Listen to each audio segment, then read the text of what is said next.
И сите се свесни дека друга алтернатива за нашата земја нема. Останува таа алтернатива да го вратиме режимот. Што зборуваше Пендаровски и Груевски, кој што е испоставата негова Мицковски, а Мицковски и Груевски заедно си ја најдоа Силјановска. Не може да излезете пред својот народ и да барате подршка без да нудите иднина, без да кажете концепт, без да имате став по важните прашања.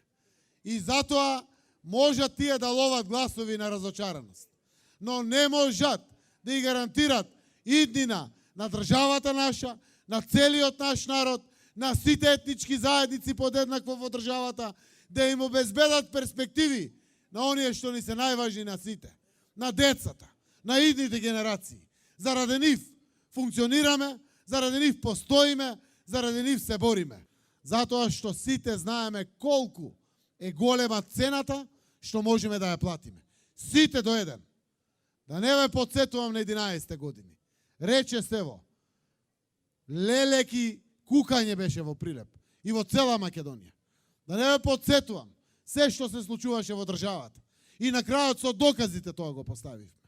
Да не ве подсетувам дека немаше вака слободни избори. Да не ве подсетувам дека немаше вака слободно изразена волја кој како сака. Можевме да сунуваме. Имаше закани, имаше притисоци на секаде. Каде тоа било кој како сака до премиерот да му даде метла? Никаде го немало тоа досега во државата. На времето можевте само да добиете дршка од метлата, за да некој се заканува со неја. Ке има со Стево Пендаровски правда.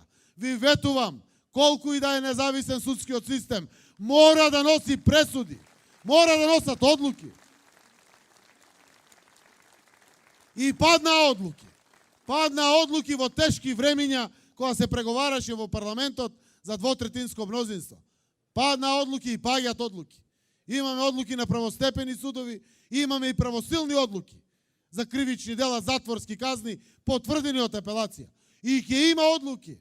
Зошто ќе има одлуки? Не оти Заев сака. Оти има докази. Ги виде цела Македонија. Ги виде целиот свет. Постојат и материјални и аудио докази. Сите го знаат тоа. И ќе има одлуки. И нема застанување, затоа што тоа е ставање ред и поредок во државата. Владење на правото. Законот да важи еднакво за сите. И ќе важи еднакво за сите. Кога имало тоа Државна изборна комисија? Директно да ги вади сите слабости на власт. Никаде го немало. Доказ дека имаме систем кој што функционира. Дигнаа глас од граѓаните, системот профункционира. И еве ги денеска одлуките. Директно наредба испраќам до сите. Веднаш да се повлечат од работните места кај што се. Директно, тамо, само така ќе функционира систем. Прашањето е дали граѓаните кои што сакаа да испратат пораката и пораката допре до власта, до премиерот, до сите, ќе примат порака и од мене до нив. Пораката е државата. Пораката од мене до нив е државата наша заедничка, која што и на Заев и на вас, што седевте дома првиот круг. Еден дел од алкавост, мислејќи дека се може. Другиот дел од порака да испратат. Еве ја примивме пораката. И да, чистка ќе има, метла ќе има. Ама што ќе направите вие за државата? Јас знам дека сите вие, кои што останавте дома, не излегувајќи на гласање на 21 април, знам дека се ежите од помислата режимот да се враќа. Знам дека верувате дека тоа е истинскиот пат. И знам дека сте избрале многу прецизен начин како да ја испратите пораката.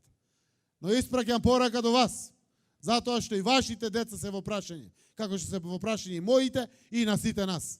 Должност е наша родителска, татковинска, родолюбска, патриотска, да обезбедиме државата, да ја гарантираме сигурна иднина, да оди напред, да не застанува, да не се враќа назад. Цело време се враќа назад. Мора да оди државата напред. Одговорност е моја, одговорност е и на овие луѓе овде, одговорност е и на сите што останаа дома. Има да излеземе и прво изборите да бидат успешни.